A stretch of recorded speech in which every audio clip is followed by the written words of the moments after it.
Recurrent pregnancy loss అంటే చీటికి మాటికి అబార్షన్లు అవ్వడం అనేది మనం చాలా సాధారణంగా చూస్తూ ఉంటాం. దీనికి ఆడవాళ్ళకి సంబంధించిన కొన్ని రీజన్స్ ఉంటే, కొన్ని జెనెటిక్గా, కొన్ని క్రోమోజోమ్ పరంగా కొన్ని రీజన్స్ ఉంటే, మగవాళ్ళలో వీర్యం కణాల యొక్క కౌంట్ క్వాలిటీ బట్టి కూడా కొన్ని రీజన్స్ ఉంటాయి.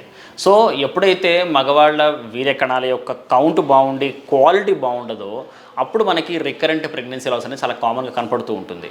అంటే క్వాలిటీ అంటే ఏంటి? ఇప్పుడు వీర్య కణాల యొక్క కౌంట్ అంటే ఎన్ని మిలియన్ ఉన్నాయి అనేది అదొక రకమైన పారామీటర్ ఇంపార్టెంట్ అయితే మనకి ఆ ఉన్న కౌంట్ యొక్క క్వాలిటీ ఎలా ఉంది, వాటి మూమెంట్ ఎలా ఉంది, దాన్ని మనం మొటిలిటీ అంటాం. ఆ మొటిలిటీలో కూడా చాలా ఫాస్ట్గా పరిగెత్తే స్పర్మ్స్ కౌంట్ ఎంత ఉంది, వాటి పర్సెంటేజ్ ఎంత ఉంది, అలా కాకుండా వాటి ఆకారం మార్ఫాలజీ అంటాం అది ఎలా ఉంది, ఇవన్నీ మనకి ఒక రొటీన్ సెమెన్ అనాలిసిస్లో తెలిసే వివరాలు. అది కాకుండా కొంతమంది కపుల్స్కి మనం ఒక స్పెషలైజ్ టెస్ట్ చేస్తాం, దాన్ని మనం డిఎఫ్ఐ అంటాం. డిఎఫ్ఐ అంటే DNA fragmentation index, sperm DFI అంటాం. అది అందరిలో చేయం.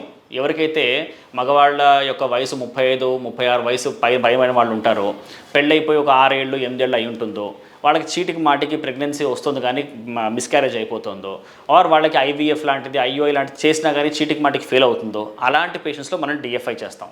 సో ఒక డిఎఫ్ఐ వాల్యూ కూడా చాలా ఎక్కువ ఉంటే వాళ్ళకి రికరెంట్ ప్రెగ్నెన్సీ లాస్ ఎక్కువ అయ్యే అవకాశం ఉంటుంది. సో ఎవరికైతే క్వాంటిటేటివ్ కాకుండా క్వాలిటేటివ్ పారామీటర్స్ అంటే వాటి యొక్క క్వాలిటీ బాగాలేకుండా కనుక ఉంటే అలాంటి పేషెంట్స్లో మనకి రికరెంట్ ప్రెగ్నెన్సీ లాస్ కనపడే అవకాశం ఉంటుంది. సో వీటికి కూడా కారణాలు మనం మిగతా అన్ని విధాలుగా చెప్పుకునే కారణాలే ఉంటాయి.